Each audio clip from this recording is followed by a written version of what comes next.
those ended up in the qualified state, which is the purple zone. So 5 of those ended up in the zone, and an additional 2 ended up as disclaimers. Let me give you a sense of what these outcomes are telling us. If you look at the 34 clean audits, you can see quite clearly that we're not going backwards in terms of the number of clean audits that are being delivered within the local government system. We are further behind than where we began in this particular administration. Is where that particular audit team has got credible financials, they have a useful and reliable service delivery report, and they have complied with key laws and regulations that relate to financial and performance management.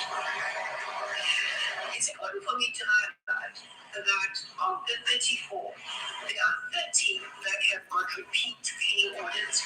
Some of them had clean audits in the previous financial year, and a large number of them had clean audits for multiple years. What that tells us is that these auditees, these 13 that have got repeat clean audits, have established the key disciplines, the key preventative controls to prevent problems, to detect them quickly if they should happen, and to act swiftly if they should identify them. It doesn't mean that things are perfect in those environments, but it does mean that the basics are in place. It does mean that those auditees are well positioned to deliver on their mandate. At least they can show you where they have deployed public resources and to what end. We may argue about whether they have delivered services to all the residents in a particular community, but at least you do have a credible and reliable service delivery report upon which to assess and to ultimately make a decision. The 110 unqualified auditor findings, those are the ones where they are able to get to credible financial statements at the end of the audit process. So you can rely on their debits and credits as reported in the financial statements. Most of them struggle with compiling credible service delivery reports, and the vast majority struggle with compliance matters, and specifically compliance matters as it relates to procurement, supply chain management, contract management. And as we know, those laws have been designed to help public institutions avoid leakage, optimize the quality of spend. And when we see these transgressions, especially repeat payments, it tells us that there are inadequate disciplines and monitoring controls to ensure that public resources are spent in a manner that's consistent with the rule of law. The 90 qualified, the ones in the purple zone, they are the ones where we can tell you where they're struggling with credible reporting on how they use public funds. The areas where these municipalities struggle tend to be on accounting for revenues, mostly because they don't bill correctly. They struggle to account properly for receivables in that they're not sure who owes them and they're not managing their debtors book appropriately. They struggle to account properly for the expenditure. They struggle to account for irregular expenditure. And also, they struggle to account for their property, plant and equipment, their capital assets, their infrastructure. And that's very important because these municipalities do not have the type of controls that help them understand where their assets are, what state they are in. They are unlikely to even have a credible maintenance plan that's being implemented. And that then accounts for much of the degradation of infrastructure assets that are already in hand. It also accounts for the inability to properly report on what they've invested in, what new assets they've invested in. So this area of not being able to account for assets is quite important.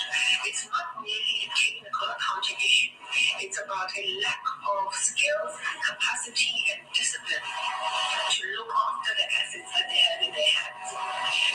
The 6 municipalities that have got adverse findings, many of them have been in that category for a very long time. What we're saying is that the financial statements simply cannot be relied upon.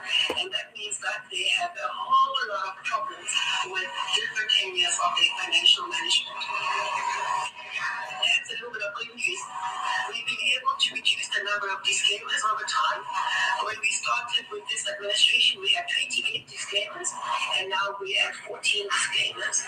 When we started the analysis, we had counted 12 disclaimers. We've since completed 2 additional audits that fell into the disclaimer zone. What it tells us is that our messages on why it is unacceptable, intolerable for a municipality to have a disclaimer audit opinion year on year on year, that message has been heeded. Our call for the provincial leadership to support municipalities in getting out of this space has actually been taken up, and there have been a number of provincial governments across the country that have made it their business to support municipalities in getting out of this disclaimer zone. Yeah, that was the Auditor General Tsakani Maluleke briefing the Portfolio Committee on Cooperative Governance and Traditional Affairs on the 2022-23 local government audit. As you heard there, she said they've completed about 247 of those audits, and 10 are outstanding, and some of them was due to late submission.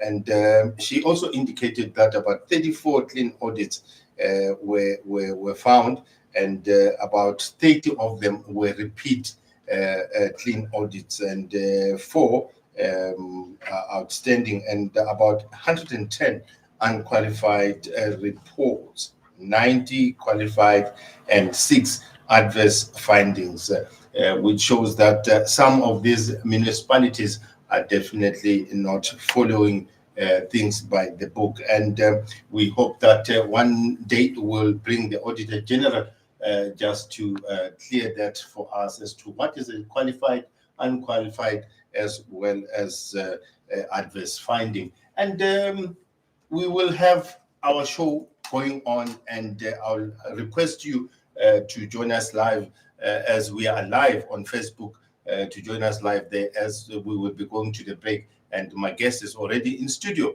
As I've said that later on, we'll be discussing the issue of crime and how to combat crime and the means and ways of combating crime. And I hope that my guest will clarify that for you, as well as coming up with some of the advice, as well as the ideas that they have in combating crime. But anyway, the focus will be on the youth. Let's take a short break. I'll be right back. You and your business too can be on radio. Lokuhle FM. Welcome back. How are you, Bablung? I'm right now. No, good.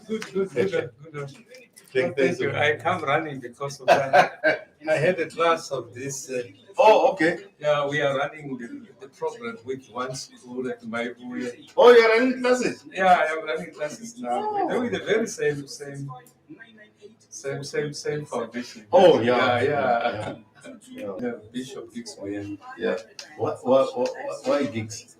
I don't know. Hey, this names. GICKS.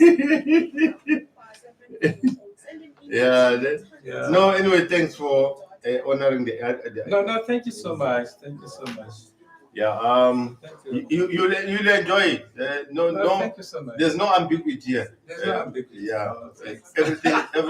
Everything is straightforward. Yeah, yes. Yeah. Yeah. Okay. Stand by. Just come closer to the mic. Yeah, like this. Yeah. That's fine. Baby shower and bridal shower for 2 hours is 3,500 rand. The collection with the phone 1,500 rand. 12 boat cruise ticket. Seater packages. 12-seater boat cruise for 1 hour 30 minutes. Captain adults 250 rand. 12-seater cruise 1 hour 30 minutes for children below 12 years. 150 rand. 12-seater cruise for 3 hours per person. Adults 500 rand. Or cruise packages for 2 hours 1,000 rand. The Copy Step Boat Crew located at the Copy Step in Commerce. To secure your booking space, 50% of deposit must be paid. For bookings, call us now 082 626 0898 or 081 4988. Sample Super Bowl.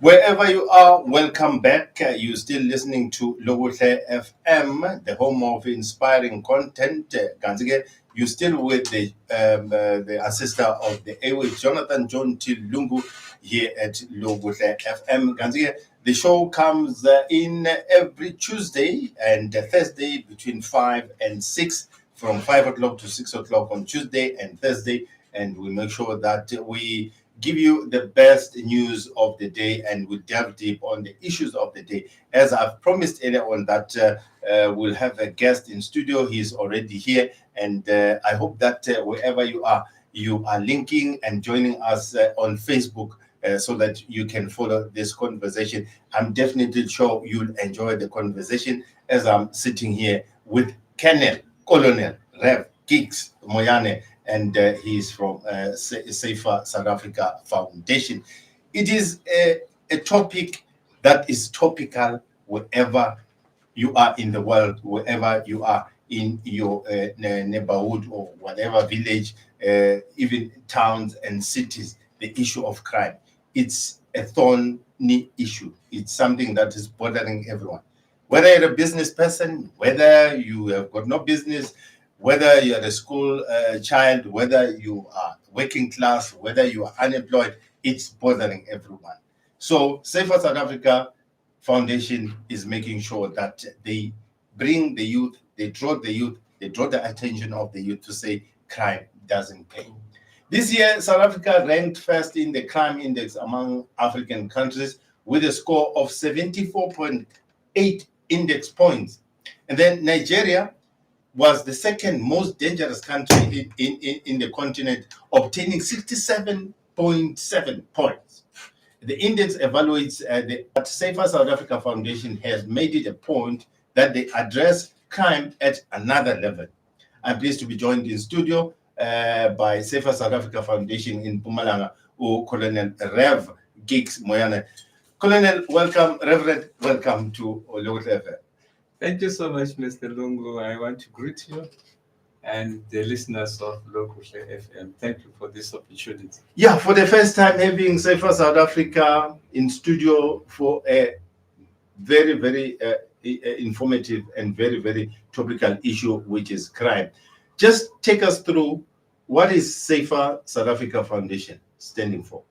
Thank you so much, Mr. Lungu. You know, Safer South Africa Foundation is a foundation that has been started by one of the police union called POPCRU. POPCRU, which is Police, Prison and Civil Rights Union. It was started in 2012. And until today, it is existing here. And as the Safer South Africa Foundation, we are a registered foundation. We are an NPO, we are a non-profit company, and also a public benefit organization. So we've been here since 2012 up until now. So this foundation is in existence in about 8 provinces, except one province in the Northern Cape, which will be coming very soon. And we are led by the then General of the South African Police Service, General Ria Piecha. She's our CEO, and our offices are in Johannesburg. Yes. And that is the Safer South Africa Foundation. So here in Mpumalanga, Safer South Africa Foundation, we started in 2021. Okay. Yeah, so we are here in Mpumalanga. And I myself, people might be wondering why Colonel and Reverend at the same time. Yeah, see that I'm Colonel and Colonel Right Reverend G.S. Moyane. I'm a retired but not tired police officer. I always tell people that I'm retired but not tired police officer. Yes. And that's why, I'm spending my efforts with the Safer South Africa Foundation in trying to fight crime on the other side of the globe in the country, and concentrating more on the youth. Now, we as the Safer South Africa Foundation, our main objective is to mobilize under-resourced communities so that we can foster a better understanding of community safety issues and concentrating more on the youth and with the schools. Why with the schools, Mr. Lungu? We as the foundation, we have discovered something. You know, our youth, while they are still at high school, wherever, they become so free, and some of them commit, and they have been arrested. The fingerprint have been taken. That youth will go school and finish matric, go for tertiary education, become a lawyer or a doctor. And when he or she must now get work to start working and practicing, he or she might have forgotten about the crime, but the crime has not forgotten about her or him. And the crime will come and say, do you remember? Yeah. And the future is now doomed. That kid cannot do anything because of that crime that one committed while they were still very young. Colonel, before we get into the gist of this matter as to how that will impact that particular youth or that particular child, let's look at what are the in your you're an expert in crime, you're a retired colonel. In your view, what really contributes to that you find youth being involved in crime? Yeah, you see, it's because of the situation which we find ourselves in today. The influence that we get from outside. Sometimes the lack of proper parenting. Sometimes it is this thing of the copy. You know, when kids are influencing one another of late, they are no longer like us. Yesterday I started at Maibuye High School, secondary school. And I was addressing the kids that during our time, issues of bullying and drug selling and all those kind of things, we were not doing such things like that. During my time, I will protect somebody, not because of I know somebody, but because of that person is wearing the same uniform as mine. Yes. And it become my responsibility. Even our girls, when we go for trips outside, we will protect them because of they are wearing the same uniform as us. But the youth of today at school, they just, bully one another, knowing the name in the same classroom. We have seen this thing happening, whereby even some of the kids having to commit suicide because of such things like this. Yeah. You can see the youth of today. Some of them want to make money very early before they acquire education. Some will be selling drugs, some will be doing things that are out, on the left-hand side of the law. And they find themselves in difficult positions just like that. So there are a lot of external things that are influencing our youth to find themselves doing such things like this. Yes. And then, Kenneth, when you look at schools, you look at households, it seems as if there's a disjuncture there between schools and households. What is it that could be done? Except Safe South Africa, I'm coming to you. Except Safe South Africa, what is it that could be done to make sure that they bring both the households and the schools together in an understanding for that particular child who is in the middle? You see, Mr. Lungu, the problem that we find ourselves with our parenting, we have outsourced parenting. As the parents, you see, when we send kids to school and when kids are becoming naughty, so I don't know what are they teaching you at school. What is your responsibility as a parent? This is one of these things. And today you find that sometimes some of our kids are so spoiled that they tell us as the parents what to do. Yes. Yeah. So I think it's high time that as the parents that we take our rightful positions. We know that they've got rights, which the kids are trying to capitalize on. But those rights, I think when they come into my house, they must be limited in one way or another. But they'll tell you, Colonel, they will tell you that, yes, we've got rights, and the Bill of Rights say so. The children have got rights. Yes. You have, as a parent, you are limited somewhere somehow. Because The issue of corporal punishment is out of hand. We cannot discuss it. We know that you'll be dealt with harshly when you punish your child. What other means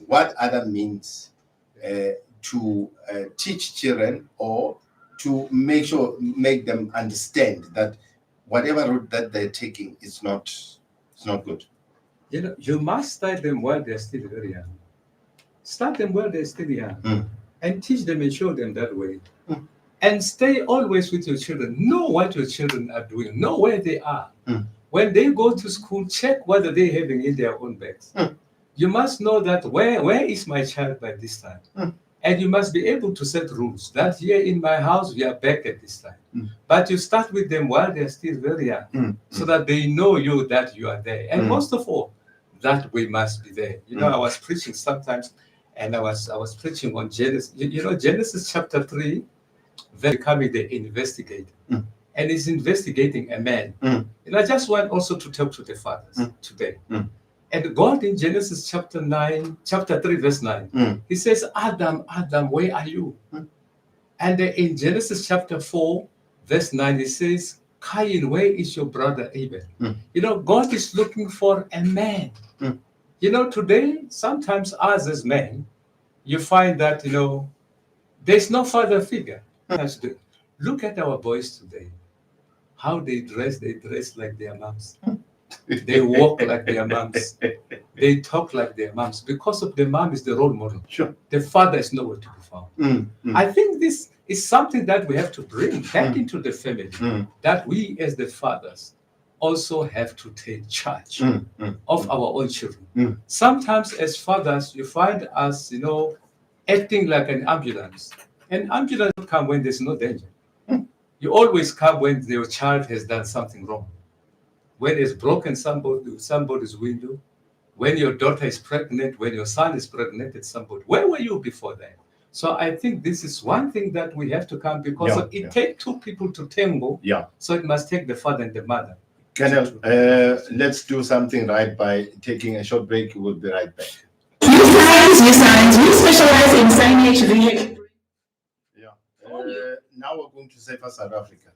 Okay. The street in Nelspruit, or call us on 013-590-6928 or 074-936-4040 for your free quotation. You signs, umsebenzi. Grab the day. Capitium Primary School in 15 Mk Street in Nelspruit is open for registration from grade R to grade 7. Capitium offers Christian-based education, intimate classes, extra classes, and aftercare. Register your child or children today. Call us on 013-752-8428 or 082-571-0170. You can also visit our website on www.capitiumprimary.co.za or send us an email at admin@capitiumprimary.co.za. Capitium, grab the day. Welcome back. The time now, it's 14 minutes to 6. You are still with the ancestor of the airways, and I'm not alone. I'm with Colonel Rev Giggs Moyane from Safer South Africa Foundation. And you can go live on our Facebook page so that you follow us, and also have your comments. Say your comments. Say whatever that you want to say regarding this issue, because the issue of crime in the country, it's really bothering everyone, as I've said in my introduction. Let's continue, Rev. Safer South Africa, what kind of programs do you have to assist the parents, to assist the learners? But the focus now is on the youth. Now, we at the Safer South Africa Foundation, that's why I'm saying we are coming on the other side, and concentrating more on the youth. At schools, as I just outlined previously, not long with you, about our kids having to commit crime while they're still very young, and which will block their future forever. So we are coming towards that to mobilize them and to educate these kids. Why? Because of kids also have got the know-how of fighting crime, but in most of the time we are neglecting them. Now we as the Safer South Africa Foundation, we say let's where to get them in a classroom, where we can bring them in a classroom, where we work with them and and when we go there, Mr. Long, I must say that we as the Safer South Africa Foundation functioning as a middleman between this youth and the law enforcement agencies. How do we become a middleman? What we do as the Safer South Africa Foundation, because we've got our stakeholder. Yes, yes. And our stakeholder number one is the Department of Education. And we have partnered with the Department of Education. We have signed with them. We've got the memorandum of understanding with them. So what the Department of Education do, they will show here in Mpumalanga, they will show me a school where to go, where we can take this program. And I'm proud that by now we have trained about 7 schools. Recently, we have trained a youth out of school because we said they also need something. Yes. I'll come back to that later on. But we have also trained the youth out of school so that we must not be neglected with this wonderful program. So when we started in Likazi, and we have trained the Likazi Secondary School, Hilaria Mteta, Tikontele, ZB Kunene, Cyril Clark, Lowfeld, Lehau, and this out-of-school youth. Now we are at Maibuye. We have just started yesterday. Now, what the Department of Education do, they will show us a school, and then the school will give us not less than 100 kids. And these 100 kids, we as the Safer South Africa Foundation, we will take them through what we call the CJP, which is the Criminal Justice Program, where we are working with our stakeholders. How do we unfold this? When the kids have been brought to us, and we always ask the school, not only to take the kids that they say, these ones are naughty kids, so that class must not be stigmatized. That was a question that I was going to, that out of the kids that have been identified, are they taken out of their will, or they are being identified as troublemakers? They will sell this to the kids, and kids will come voluntarily. Of course, they have to use their intelligence as well. You mean the school? Yeah. To influence those that you know that they might need this, and bring them in a way that the school might bring them. They sell it to the kids. And the kids, because of to see that they sold it to the kids, after the 100 kids have been provided to us or given to us, you'll see some of the kids coming and say, why not me? I also want to come in. You see that because of that. Yeah. And then they will give us those kids. And when we have those kids, we'll make these kids also to their parents to sign. Actually, the school must sign, first of all, an agreement with us. Yeah. A sort of a consent. Yes.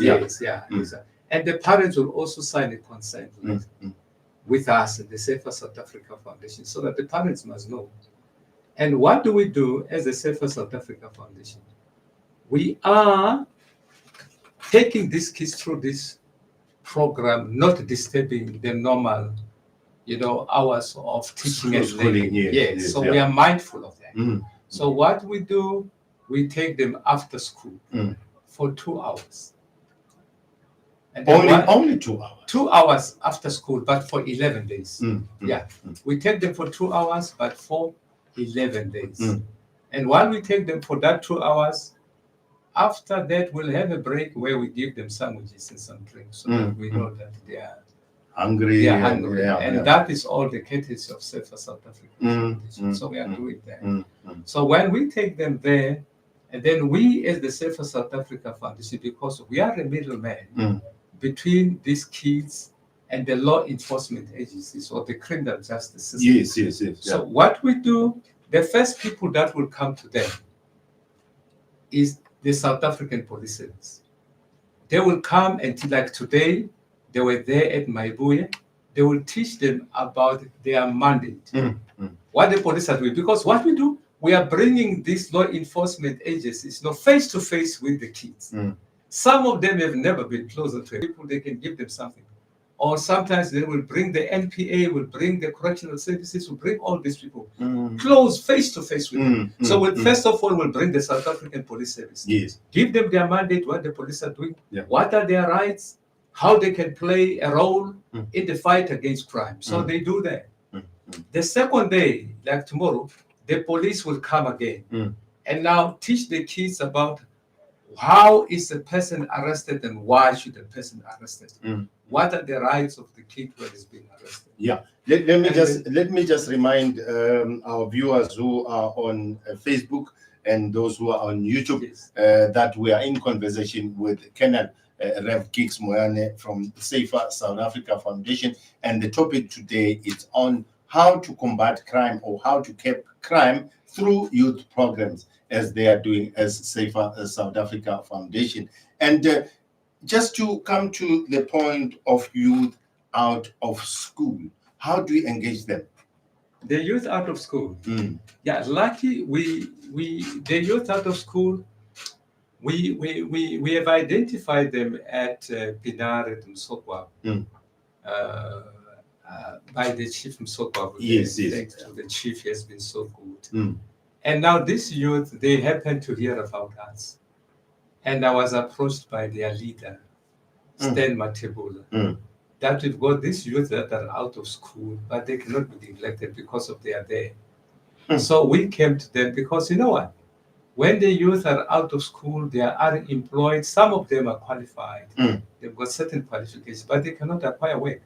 And then we, as the Safer South Africa Foundation, we said, with their qualifications, let's bring this program to them so that we can safeguard them, not for them to do crime. Because as they are there, while you're not working, and when hunger knocks at your door, you might find yourself now doing something that is out, and you're being arrested. Tomorrow, God blesses you with a job, only to find that you cannot go to that job. Yeah, and when you've done something very wrong. And when looking at that area where you identified, or the youth called you, the youth out of school called you, it's one of those areas that have been in the news of late because of wrong reasons. There have been killings there and kidnappings and all that. Yeah. Did you bring that topic during your discussions with them? You know what? This topic, how we bring it, actually, we are bringing it in a way that will not provoke the situation. Up until we find something that we don't have to come in ourselves. How we bring this thing, at the end of it all, we give them a topic to write an assignment on something. Wow. So they themselves will bring it in. Yeah. When they arrive there. So we will give them an assignment. So we give them an assignment. How can you prevent crime in your own situation? What do you see as something that is wrong here in your own environment? What can you do? And they will bring such things like this, what is happening in their own environment. So we provoke them through giving them an assignment.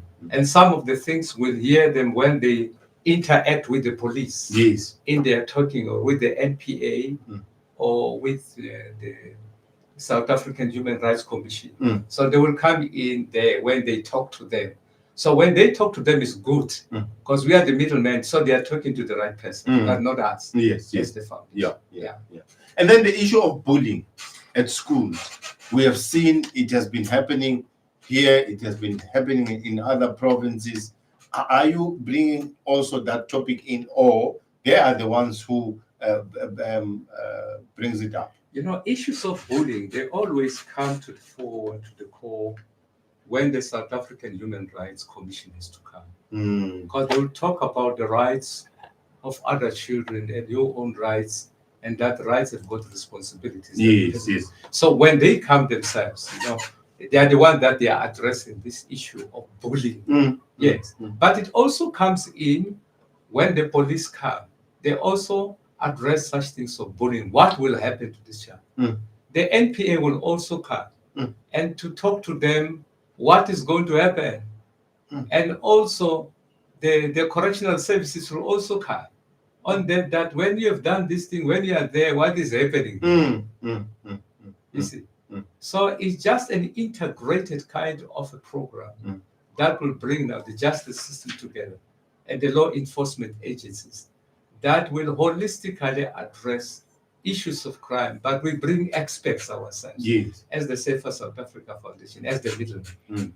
And when we started this conversation, I heard you saying that you are in 8 provinces except the Northern Cape. Why did it take so long for the Northern Cape to have such programs? Yeah, well, this one I cannot come very clear to it. I think my head office might answer that much better than I will do myself. But we are winning. We are winning.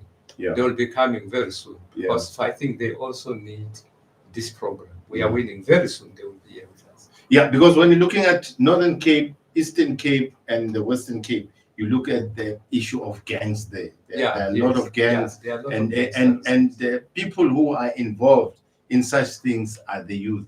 And really, it's a worrying factor. Yes. Yeah. Yeah, I think this worrying factor also, I think my principals in head office, they've seen that. And hence they are knocking into each and every door of all provinces. And this one also, soon, we are going to have a provincial coordinator from the Northern Cape who will be coming in and be given all the training that we've been given ourselves so that we can also run in that province. And I hope they are going to be appreciating this very, very much, like ourselves. When we came in 2021 and we said, why didn't we come in long time? You see, but actually we are happy, better late than never.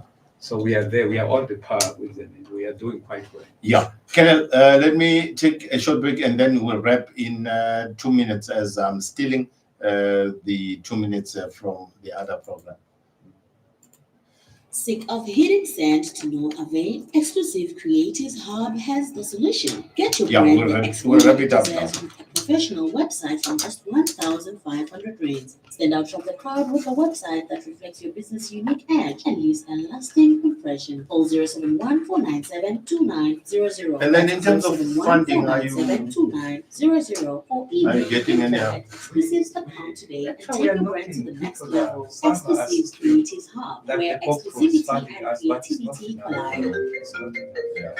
I think we'll talk to that as well. Just to edge people. Hi, Prince. Where they can, What is it?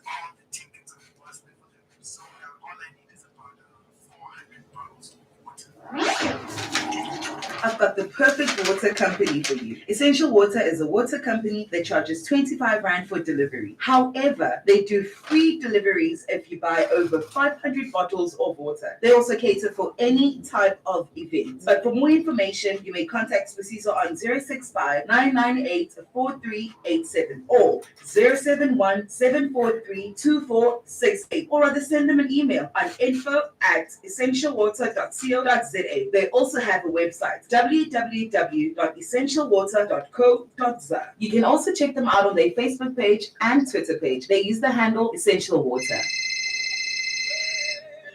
Kingdom Fighters Chapel International brings you a 3 days miracle healing crusade into Nelspruit and Barberton. Prophet Kofi Nyako and Lady Reverend Evelyn Nyako will host Bishop Dr. Victor Osei from Ghana as follows. On Wednesday, 25 September at 6 p.m. at 65 Anderson Street in Bongana, opposite Department of Health. On Thursday, 26 and Friday, 27 September 2024, also at 6 p.m. at 61 Crown Street, Barberton, opposite Antique T Toyota. For more information, do contact them on 078-058-0159. You do not want to miss out. If you're a business owner with bigger visions wanting to set your business apart from the rest, look no further. For all your graphic design needs, Easy Creative Studio offers you design services for logos, brochures, banners, digital media, and many more. Call us on 082-695-2380. Welcome back. You're still listening to Lokuhle FM Foundation, and in studio with me it's Safer South Africa in Mpumalanga, Colonel Reverend Giggs Moyane, and we are looking at through youth programs. Colonel, as we're wrapping up, it is a daunting task for foundations to carry out such activities. How do you survive? Yeah, we are really surviving through. I think Popro, they are doing quite a great job by funding this, but we still are calling people that can donate and fund this program, because what do? We also take these kids to prison, to juvenile prison, so that they can see what's happening. It all needs about transport, and we also take them to court, where the NPA will sort of demonstrate a mock court for them to see how these things are happening. And as I'm saying that, we also give them something and so forth. So I think we do need sponsors, that people can come and sponsor this for the better of preventing crime in our society. We'll really appreciate that, because of we live on that. Yeah. And where can people reach out for Safer South Africa Foundation?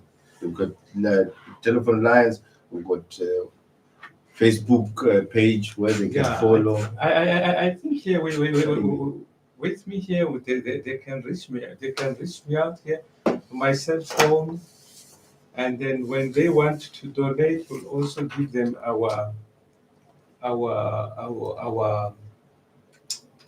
accounts in the head office, so that they put it through our national coffer, so that then it will be coming to us.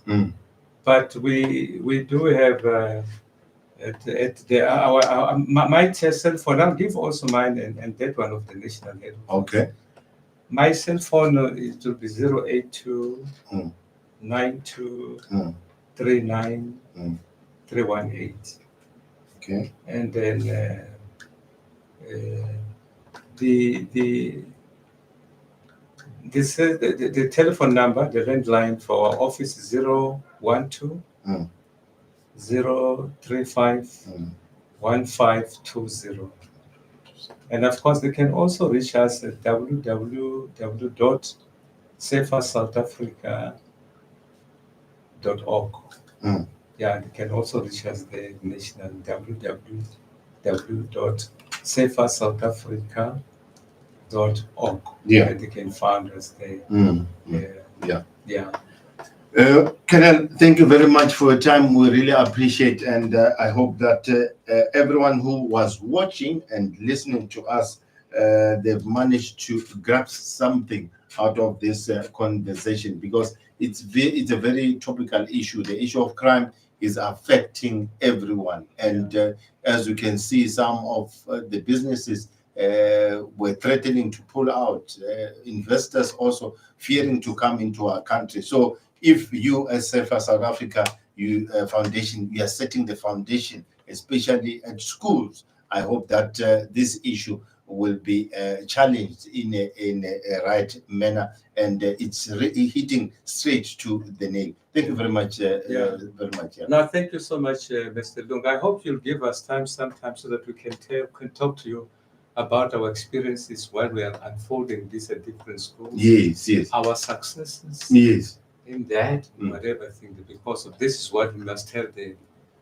whole country. Definitely. About the successes of this program. Yeah. There are a lot of successes. When people hear that, people will be very, very much happy about it. Yeah, we were putting the foundation. Yeah, this was the foundation. Anyway, thank you very much to our viewers on Facebook and YouTube. I hope you have enjoyed this show where we were talking about crime, where we're diving deep on crime and how to combat crime. And Safer South Africa Foundation just did that to say, here's the program that can assist you wherever you are. And they are reachable, as they've said, that you can get hold of them on 082 9239 318. 082 9239 318. And the landline is 012 035 1520. And you can go to www.safersouthafrica.org. That's where you'll find it. You'll find them. And from me, Jonathan John Tilungu, the ancestor of the airwaves, I really appreciate and thank you wherever you are. And please make sure that you are our guest each and every day, each and every minute, because we give you the best information. We also entertain you at all the times. Until next time, please stay tuned and God bless you. Thank you, Mr. Siyabonga. No, Thank you for your time, Kenneth. Yeah. Yeah, and next time, when you've got programs, Yeah. please